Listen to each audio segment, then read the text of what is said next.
मुझे सुनने वाले प्रबुद्ध जन एवं किसान भाइयों, आपका मैं स्वागत करता हूं और आपके साथ कुछ शेयर करना चाहता हूं ऐसा जो मैंने अपनी ज़िंदगी में बहुत मुसीबतों के बाद हासिल किया है। मैं सुभाष भाटिया 1990 से सब्जियों की खेती करने वाला एक साधारण किसान, जिसने 2010 तक सब्जियों की खेती करी। 2010 से 2012 तक प्राकृतिक आपदाओं से जो हमारी सारी फसलें थी वो नष्ट हो गई थी। तो 2012 में मैं एक विचार करने लग गया कि क्या प्रभु ने ऐसी कोई चीज़ बनाई है, ईश्वर ने, जो ये प्राकृतिक आपदाओं से नष्ट नहीं होती है। तो एक बार मैं जब इंटरनेट पे देख रहा था तो मुझे एक जगह लिखा दिखा कि हिरोशिमा और नागासाकी में जब बम गिरा था, हिरोशिमा और नागासाकी में बम गिरने के बाद 300 किलोमीटर तक का सारा जो है इलाका जो है वो ध्वस्त हो गया था और कुछ भी नहीं बचा था वहाँ पे। परंतु 37वें दिन जो है वहाँ पे बांस जो है उग आया दोबारा और उसमें रेडिएशन का भी कोई असर नहीं था। ये इतना अद्भुत वो है कि प्रकृति में आप ये सोचिए कि जिसका एटम बम भी कुछ नहीं बिगाड़ पाया, तो ये प्राकृतिक आपदा, ओला पाला, अतिवृष्टि, सूखा, आंधी, तूफान, ये उसका क्या बिगाड़ेंगे। उसके बाद 2012 में मैंने बांस पे काम करने का निश्चय किया। तो मैं बहुत जगह में घूम के वो किया, तो मुझे बांस में कोई प्रगति दिखी नहीं। तो 2014 के बाद मैंने ये निर्णय किया कि मैं बांस में ही काम करूंगा और इसके आगे जो है मैं आपको बताना चाहता हूं कि बांस वास्तव में क्या है। आपको एक और आश्चर्यजनक बात मैं बताना चाहता हूं कि 2018 में मैं विश्व बांस सम्मेलन में भाग लेने बीजिंग गया। तो उसके बाद हम लोग वहाँ पे यूनान एक शहर है, उसमें एक बांस का एक म्यूज़ियम है। उस बांस के म्यूज़ियम के बाहर एक बोर्ड लगा हुआ है और वो ये कहता है कि बांस की जो उत्पत्ति है वो पृथ्वी में गोंडवाना प्रदेश से हुई है। तो जब मैंने वहाँ पे किसी अधिकारी से पूछा ये कौन सा गोंडवाना है, तो उन्होंने बताया कि जो बांस की उत्पत्ति का क्षेत्र है वो गोंडवाना, जो जिसमें आधा मध्य प्रदेश महाकौशल का क्षेत्र, छत्तीसगढ़ का क्षेत्र और कुछ महाराष्ट्र का क्षेत्र, ये पहले गोंडवाना में आता था। बहुत आश्चर्यजनक बात है कि मैं महाकौशल में जबलपुर में पैदा हुआ, सारी ज़िंदगी मैंने गोंडवाना में गुजारी, पर मुझे ये बात कभी पता नहीं चली है कि बांस जो है, बांस की उत्पत्ति का क्षेत्र जो है गोंडवाना है। और जिस चीज़ की उत्पत्ति का क्षेत्र गोंडवाना हो और हम वहाँ पिछड़ गए हों, ये हमारे लिए बहुत ही दुर्भाग्यपूर्ण घटना हो सकती है। परंतु बांस के बारे में एक बात और कही जाती है कि बांस वहीं गया जहाँ जहाँ गौतम बुद्ध गए हैं। आप देखिए कि पूरे साउथ ईस्ट एशिया में जहाँ जहाँ बौद्ध धर्म गया है, बांस वहीं गया है। मतलब इसका कहीं ना कहीं गौतम बुद्ध का, बांस का और ये सब लोगों का संबंध था, क्योंकि ये गौतम बुद्ध के साथ जो है बाकी जगह चला गया और हमारे यहाँ पे कुछ अवधारणाओं के कारण, समाज की, धर्म की अवधारणाओं के कारण ये जो है बांस के बारे में हम पिछड़ गए। बहुत ही अद्भुत पौधा है ये, बड़ा आश्चर्यजनक रूप का पौधा है, जिसमें आप ये देखिए कि एक बार अगर आप एक बांस काटते हैं तो वो पलट के ये 2 बांस उसमें से निकल के हमें प्राप्त होते हैं। मतलब दुनिया में ऐसा कोई पौधा नहीं है जिसको जितना काटते जाओ वो उतना आपको देता जाता है। इसके साथ मैं आपको ये बताना चाहता हूँ कि जब आप इसको एक बार लगा लेते हैं तो इसकी 4 साल आप केयर करेंगे तो ये 5वें साल से लेके 65 साल तक लगातार जो है आपको फसल देता है। और इतनी ज़्यादा फसल देता है, इतनी ज़्यादा फसल देता है कि आप कभी कल्पना नहीं कर सकते हैं। मैं खुद बड़ा आश्चर्यजनक रूप से वो कर रहा हूँ कि 1 एकड़ जमीन में क्या हम 50-60 हजार किलो टिम्बर हर साल मतलब आप आश्चर्यजनक रूप से देखिए कि क्या हर साल हम 50-60 हजार किलो टिम्बर और लगातार 65-70 साल तक निकालना, मतलब बहुत ही ज्यादा आश्चर्यजनक बात है। अब आपको मैं कुछ बातें जो बांस के क्षेत्र में हैं, बांस के क्षेत्र को भारत सरकार ने बहुत ही ज्यादा प्राथमिकता के सेक्टर में रखा हुआ है। बांस के सेक्टर को प्राथमिकता में रखने के कारण ये है कि ये भविष्य की टिम्बर है, भविष्य की इंजीनियरिंग का ये सामान है, बिल्डिंग मटेरियल है। आप 2021 से हमें हर साल पेरिस के क्लाइमेट चेंज के हिसाब से हमको 2021 के बाद हर साल 35% लकड़ी काटना कम करनी है और हमारे को 2030 में सारी लकड़ी काटना बंद करनी है। हम उसके बाद कोई भी लकड़ी नहीं काट पाएंगे। हमारे पेरिस के क्लाइमेट चेंज में जो सब्स्टिट्यूट दिया गया है वो सिर्फ बैम्बू को दिया गया है। जो बैम्बू है उसी से हमको 2030 के बाद काम चलाना है, चाहे हमारी वो भट्टियां हों जो आग उगलती हैं, भट्टियों में भी जो है ना हमें पत्थर के कोयले को 2021 से कम करना है। 2030 के बाद हम कोई भी पत्थर का कोयला इस्तेमाल नहीं कर पाएंगे। फॉसिल फ्यूल जो जमीन के नीचे से निकलने वाले ईंधन है, इनकी हमको उपयोग जो है हमको कम करना है। तो जब हमको उपयोग कम करना है तो इसके लिए हमको सब्स्टिट्यूट लगेंगे। तो सारे सब्स्टिट्यूट मैक्सिमम जो है हमको इशारा करते हैं कि इसके लिए हमको जो भी करना है उसकी जो है आधार जो है सिर्फ सब्स्टिट्यूट बैम्बू है और कोई दूसरा पौधा नहीं है, क्योंकि दूसरे पौधे को काटने के बाद वो मर जाता है। बैम्बू एक ऐसा पौधा है जिसको जितना ज्यादा काटते जाओगे ये उतना आपको ज्यादा देता जाएगा। अब आपको मैं बताता हूं कि भारतवर्ष में बांस की खेती के लिए कौन कौन सी प्रजातियां जो हैं हमारे लिए अनुकूल हैं। जो हम इसका वो करना चाहते हैं तो बांस काटना इसके लिए बहुत ही मुश्किल होता है। जब मुश्किल होता है तो वो बांस ऐसा होता है कि मान लीजिए 50 रुपए का बांस है और 50 रुपए आपको काटने की कीमत लग गई, तो आप ये समझ लीजिए कि बांस के काटने की कीमत अगर आपको लग गई है तो बांस जो है आप किसी भी तरीके से इसका कोई उपयोग नहीं कर पाएंगे और आपको कोई आर्थिक लाभ होना जो है मतलब मुश्किल हो जाता है। आपको मैं कुछ बहुत अच्छी वैरायटियां बताना चाहता हूं, जैसे टुल्डा, बैम्बूसा टुल्डा। अगर मेरे भाइयों अगर आप इनको नोट कर ले तो ये आपके लिए बहुत ही मतलब ज्यादा वो होगा। बैम्बूसा टुल्डा और डेंडोकैलेमस एस्पर, डेंडोकैलेमस ब्रांडिसाई, बैम्बूसा न्यूटन। वर्ष में टोटल जो है लगभग जो है 156 वैरायटी के बैम्बू पाए जाते हैं, जिसमें मोस्टली जो बैम्बू हैं वो नॉर्थ ईस्ट में पाए जाते हैं। बैम्बू की खेती जो है का सबसे बड़ा काम करने वाला, बांस पे काम करने वाला देश जो है ये सारा कुछ साउथ ईस्ट एशिया है। एक देश है कोलंबिया, लैटिन अमेरिका। अब बांस को कुछ अफ्रीकन कंट्रियों में भी ले जाया जा रहा है और बांस की वहाँ पे भी खेती इसलिए की जा रही है कि अगली जो डिकेड है, मतलब दशक है, अगले दशक में सबसे ज्यादा उपयोग में आने वाली चीज कोई बांस जो है उसका हर देश ये सोच रहा है कि हम अपने यहाँ पे उगा लें और उसका उपयोग ज्यादा से ज्यादा हम अपने यहाँ पे कर लें।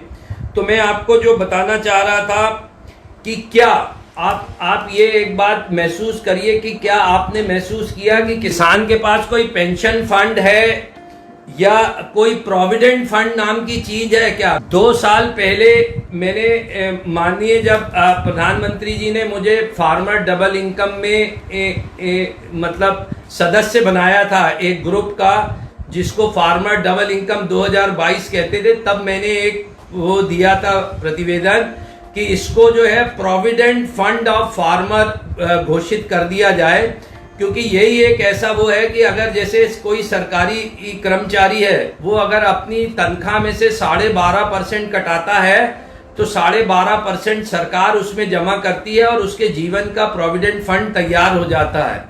ऐसे ही अगर किसान अपनी मेड़ में या 15% या 20% जमीन में कृषि वानिकी में अगर बांस की खेती कर ले तो बांस की खेती से उसको जो है मतलब एक सरकारी आदमी के प्रोविडेंट फंड से भी ज़्यादा जो है फसल जो है मिल सकती है। और मैं आपको बोल रहा हूं कि कभी आप वक्त बेवक्त जो है, अगर मान लीजिए आप बांस नहीं भी काटना चाहते हैं 5-7 साल में, तो आप इस प्रोविडेंट फंड का उपयोग अपने जीवन में, आप अपने लिए, आप अपने परिवार के लिए कर सकते हैं।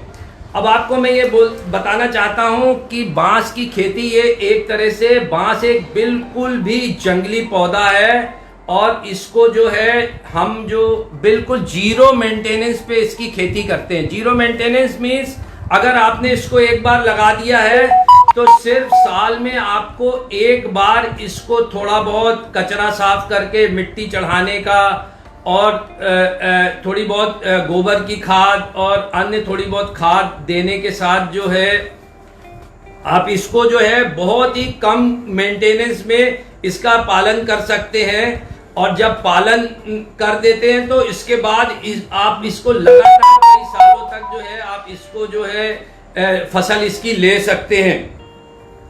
अब मैं आपको ये बताना चाहता हूं कि बांस आखिर उपयोग में कहां आता है। कभी भी किसी किसान से एक बात करता हूं तो वो किसान ये मुझसे पूछता है कि हम बांस का करेंगे क्या। वास्तव में प्रश्न बहुत वो है। तो आज की तारीख में बांस का सबसे बड़ा ट्रेड कोई वो है तो ये देखिए, ये अगरबत्ती की काड़ी जो लगभग 3 लाख केजी हम रोज का आज भी विदेशों से आयात करते हैं। और मैं ये चाहता हूं कि किसान अगर मान लीजिए इसको करना चाहते हैं तो अपने खेत में लगा के, ये कोई बहुत बड़ा रॉकेट साइंस नहीं है और हम इसको जो है अपने खेत में ही बना लेते हैं। आपको मैं बताता हूं कि मैं 2014 में मैंने जब बांस का काम शुरू किया तो सबसे पहला कोई प्रोडक्ट मैंने बनाया तो ये बांस की काड़ी अपने लोकल बैम्बू से बनाई। तो जब मैंने लोकल बैम्बू से बनाई तो उसमें मुझे बहुत नुकसान होने लग गया। नुकसान होने के बाद जो मुझे 6 महीने 8 महीने में ये फैक्ट्री को बंद करना पड़ा।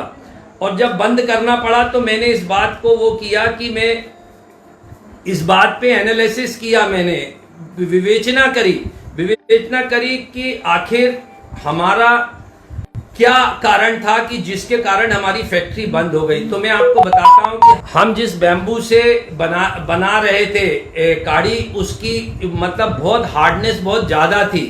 तो हमने हार्डनेस ज्यादा थी तो हमने उस बैम्बू को बदल के हमने बैम्बूसा टुल्डा और कैचरेंसेस और दूसरे ब्रांडिसाई एस्पर इन बैम्बुओं का प्लांटेशन किया।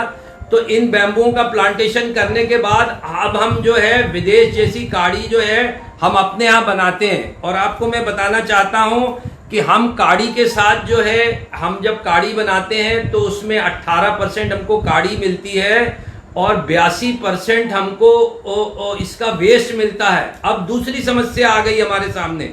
दूसरी समस्या आ गई तो दूसरी समस्या के कारण जो है हमने, जब हमारे दोस्त ने कहा कि किसी भी प्रोडक्ट में जब आपका 82% वेस्ट निकलेगा तो आप कभी भी सरवाइव नहीं करेंगे।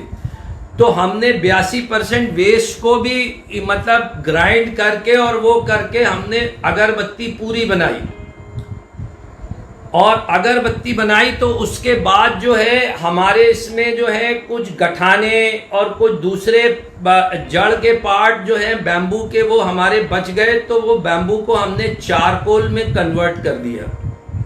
देखिए, ये मैं जो है आपको अपने यहाँ पे बनने वाले प्रोडक्ट को बता रहा हूँ। बाकी प्रोडक्ट के बारे में मैं आपको दूसरा बताऊंगा। ये मैं अभी आपको अपने प्रोडक्ट के बारे में बता रहा हूँ। तो जो हमारा जो वेस्ट आखिरी के टुकड़े बचे उसको भी हमने चारकोल में कन्वर्ट कर दिया। तो चारकोल में जब कन्वर्ट कर दिया तो हमने इसको जो है हमने ये साबुन बैम्बू चारकोल सोप बनाया। ये इंडिया में पहला बैम्बू चारकोल सोप जो है हमारे द्वारा, मेरी बेटी के द्वारा बनाया गया। और ये अभी जो है पूरे उसमें इससे पहले 2018 के पहले ये साबुन जो है विदेशों से आया करता था। अब ये साबुन जो है हमारे यहाँ पे इंडिया में बता के हमने उससे आधी कीमत से भी कम में हमने बना के इसको बेचना शुरू किया। ये देखिए ये फेस मास्क है बैम्बू चारकोल का। ये भी हमारे द्वारा बनाया जाता है और अभी जो है कोरोना के कारण इसका वो हो गया, नहीं तो ये पेरू जाने वाला था मेरी बेटी के साथ एक्सपोर्ट में।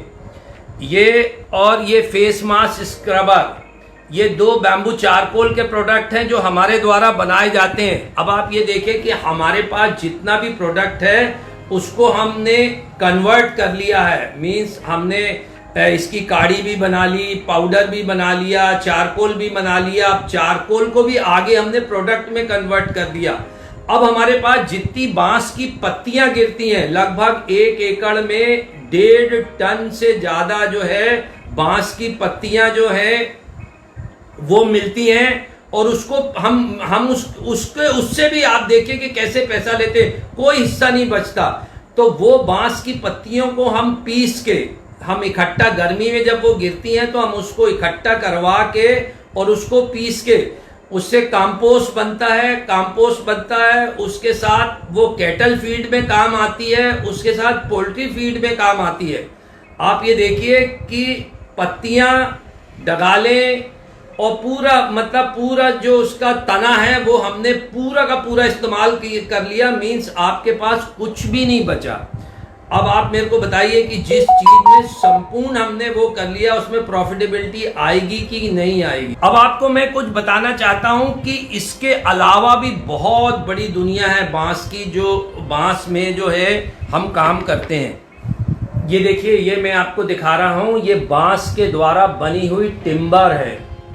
ये टिम्बर जो है ये बांस को क्रश करके दबा के और इसका उपयोग जो है लकड़ी में करते हैं, जिसके कारण आप ये देखिए कि ये सागवान या दूसरी किसी लकड़ी से 1/5 कॉस्ट में, मतलब 5वें हिस्से की कॉस्ट में तैयार हो जाती है। और इसकी मजबूती दूसरी अन्य लकड़ियों से 5 गुना ज्यादा है और उसकी लाइफ 3 गुना ज्यादा है। इससे ज्यादा और क्या आप मतलब इसमें सोच सकते हैं। ये देखिए, ये बांस से बनी फ्लोर टाइल्स हैं। बांस से बनी फ्लोर टाइल्स हैं। तो ये बांस से बनी फ्लोर टाइल्स जो है, इसमें आपने बड़ा एक अद्भुत वो देखा है, जैसे लकड़ी की फ्लोर टाइल्स होती हैं तो उसमें स्क्रैच पड़ जाते हैं, परंतु इस वाली उसमें जो है स्क्रैच नहीं पड़ते हैं। और ये जो है मतलब आप समझ लीजिए स्क्रैच प्रूफ फ्लोर टाइल्स हैं। इसका भी बहुत चलन जो है वहां के देशों में है जहां पे बर्फ गिरती है, क्योंकि जब बर्फ गिरती है तो फर्श इतना ठंडा हो जाता है कि संगमरमर के या टाइल्स के उसमें पैर नहीं रखा जाता। तब ये फ्लोरिंग वहां पे काम आती है और इसकी बहुत अच्छी कीमत है। ये देखिए, ये प्लेटें जो हैं, ये प्लेटें बांस के उसकी बनी हुई हैं। आने वाले समय में जब प्लास्टिक की प्लेटें बंद हो जाएंगी तो हमें इन्हीं प्लेटों से गुजारा करना है। आप ये सोचिए कि भविष्य जो है सिर्फ इन चीज़ों का है। अब ये जब बनाते हैं हम, तो इसके बनाने के साथ इसमें जो वेस्ट वो बचता है, देखिए उसका भी उपयोग है। जो वेस्ट बचता है उससे हम ये जो है छुरी, चम्मच, कांटे, ये जो है प्लेट बनाने वाले वेस्ट से जो लकड़ी बचती है या जो शीट बचती है उससे किया जाता है। ये जो है बहुत ही आश्चर्यजनक रूप से आप ये समझिए कि इतनी सस्ती लकड़ी और इतनी सस्ती चीजें जो है ना, और ये कोई रॉकेट साइंस नहीं है। हमारे देश का किसान जो है अपने खेत में ही ये चीजें बना सकता है। कोई ऐसी चीज नहीं है कि जो इसमें नहीं वो होती। अब आपको मैं एक बात और बताता हूं कि हम अपने देश में आइसक्रीम खाने का शौक तो रखते हैं, परंतु क्या आपको मालूम है कि आइसक्रीम खाने का ये जो चम्मच है, ये साधारण दिनों में 8 करोड़ से 10 करोड़ और गर्मी के दिनों में 40 से 50 करोड़ चम्मच रोज के इंपोर्ट होते हैं। हम आइसक्रीम खाना जानते हैं, पर आइसक्रीम में लगने वाली चीज़ों को पैदा करना हम नहीं जानते हैं। यही हमारी कमजोरी है। आप अगर ये देख लीजिए कि ये देखिए, इसमें कोई बहुत मतलब ऐसा कोई वो नहीं है कि हमारे लिए हमारा कोई किसान ये कर नहीं सकता। ये देखिए, ये जो है ये प्रीमियम किस्म का आइसक्रीम चम्मच है, ये साधारण किस्म का चम्मच है। आपने आइसक्रीम के बार में एक चपटा सा चम्मच देखा होगा, वो चपटा सा चम्मच भी बांस से बन सकता है, कहीं ऐसा वो नहीं है। ह्यूज हमारे लिए बहुत बेहद जो है हमारे लिए व्यापार की संभावनाएं हैं हमारे लिए। ये देखिए, ये जो स्टिक है ये किचन में बारबेक्यू में जो पनीर टिक्का या दूसरे उसमें ये उपयोग होती है। ये भी इंपोर्ट, अभी इंडिया में मुश्किल से 1% ये लकड़ियां बनती होंगी, मुझे उसका बहुत ज़्यादा वो नहीं है, पर इतनी नहीं बनती हैं। अभी भी ये इंपोर्ट हो रही हैं दूसरे बाहर के देशों से। देखिए, और सबसे बड़ी बात है, बांस के जॉइंट में एक शीट निकलती है, उस शीट से ये देखिए, ये डिस्पोजेबल कटोरी जो है, इसको आप देखिए, ये लगभग जो है ना, एक बांस में 40 से 50, और अगर 10 बांस निकले तो एक भिरे से 500 ऐसी प्लेटें तैयार हो सकती हैं। और लगभग जो है 1 एकड़ में 300 भिरे होते हैं, और 500 मतलब आप 15,000 कटोरी सिर्फ वेस्ट शीट से बना सकते हैं। अगर इसकी कॉस्ट अगर आप 2 रुपए भी मानिए तो हम 1 एकड़ से 30,000 रुपए भिरे से ये निकाल सकते हैं। मींस ये जो शीट होती है वो जॉइंट के अपर पोर्शन को सेव करती है, और उसके बाद ये थोड़े दिनों बाद ये गिर जाती है। तो इसको जो है हम जो है इससे ये कटोरी बना के इससे हम मतलब अपनी आय वो कर सकते हैं। ये देखिए, अब हम पुरानी दुनिया की ओर लौट रहे हैं, प्लास्टिक के जार और इनसे मुक्ति चाह रहे हैं। आप ये देखिए, ये कौन सा रॉकेट साइंस है कि हम अपने यहाँ पे नहीं तैयार कर सकते। देख रहे हैं आप इसको, ये भविष्य की दुनिया है, इस पे ध्यान देना आपको इसलिए ज़रूरी है कि ये भविष्य, आप इसमें जो है चाय पत्ती या शक्कर रख दीजिए, मैं आपको बोल रहा हूँ पूरी बरसात इसमें मॉइस्चर नहीं जाता। तो इसको आप जो है इसको ये चीज़ भी हम बांस, अच्छा बांस उगा के, ये हमारे पुराने बांस से ये नहीं होगा। इसके लिए हमारे पास अच्छा बांस, जो बड़े किस्म के बांस हैं, उससे ये बनाना पड़ेगा। और आप मुझे ये बताइए, 10 रुपए के बांस में लगभग ये 350 रुपए की अभी यूरोप और अमेरिका में बिक रही है। 10 रुपए के बांस, मेहनत लगा लीजिए कितनी होगी।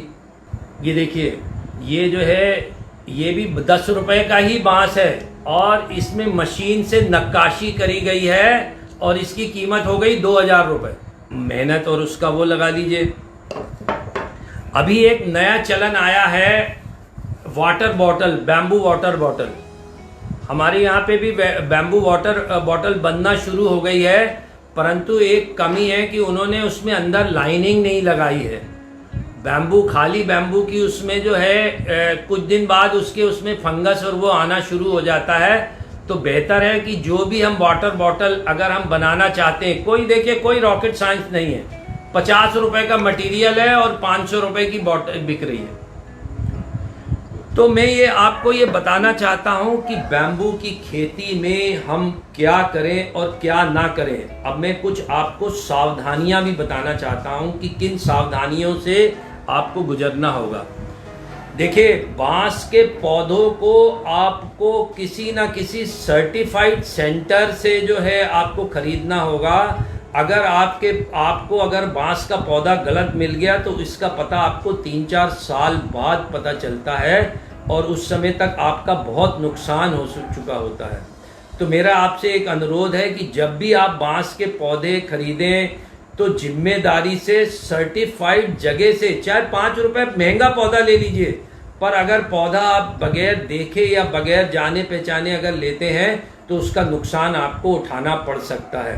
दूसरा, अब आपको मैं बताता हूं कि अगर आप क्लस्टर में खेती नहीं कर रहे हैं, क्लस्टर में खेती मीन्स अगर आप एक ही इलाके में सारे किसान अगर मिल के खेती नहीं कर रहे हैं, और एक किसान उत्तर में है, एक किसान दक्षिण में है, एक किसान पश्चिम में है, एक पूर्व में है, तो बांस एक ऐसा पौधा है जिसमें 50% एयर ट्रांसपोर्टेशन होती है।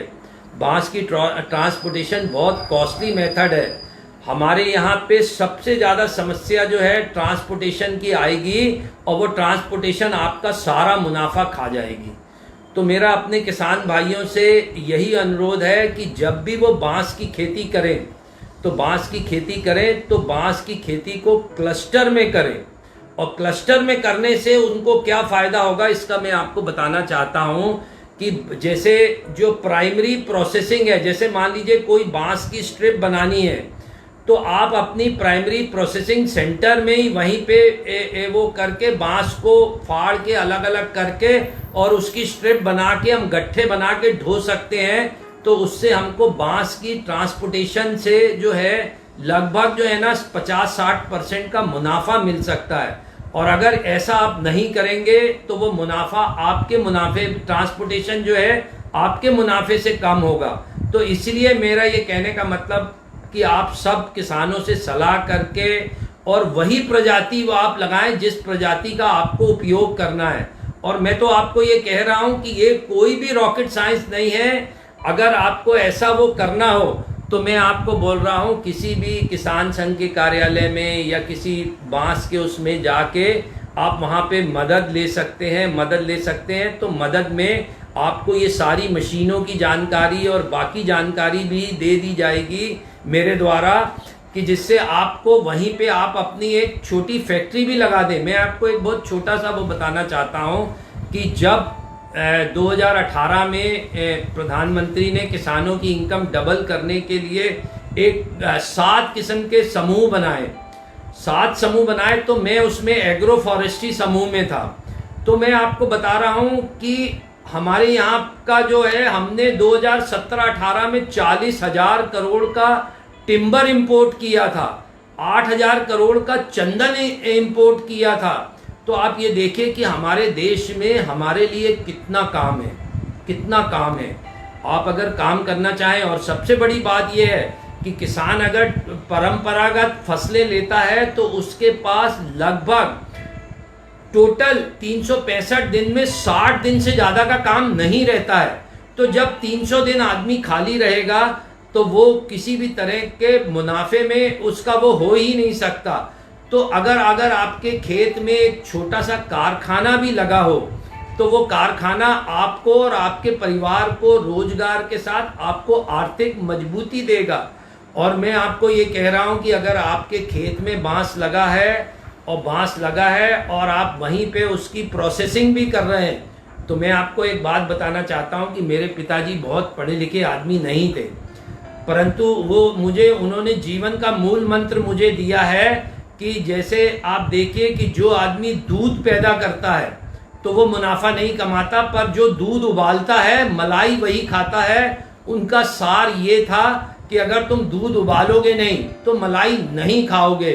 तो मेरा ये किसान भाइयों से एक ही अनुरोध है कि आप अपना समूह बना के काम करें। सरकार आपको लागत देती है, आपको अपने खेत में फैक्ट्री लगाने की परमिशन देती है। जब आप ये सब कर सकते हैं तो आपको कोई जरूरत नहीं है मतलब कहीं दूसरी ओर देखने के लिए। और मैं आपको इस बात से बिल्कुल वो कराना चाहता हूं कि अगर आपके खेत में कारखाना होगा तो आपके लिए भी काम होगा और आप दूसरे सैकड़ों लोगों को काम दे सकते हैं। कि जैसा आपने अभी देखा कि प्रवासी मजदूर जो है कैसी बुरी परिस्थितियों में गांव वापस आए हैं। तो मैं ये कह रहा हूं कि बांस की दुनिया को अपनाएं और आप खुद के लिए भी आर्थिक रूप से सक्षम बने और दूसरों को भी आप रोजगार दें। धन्यवाद।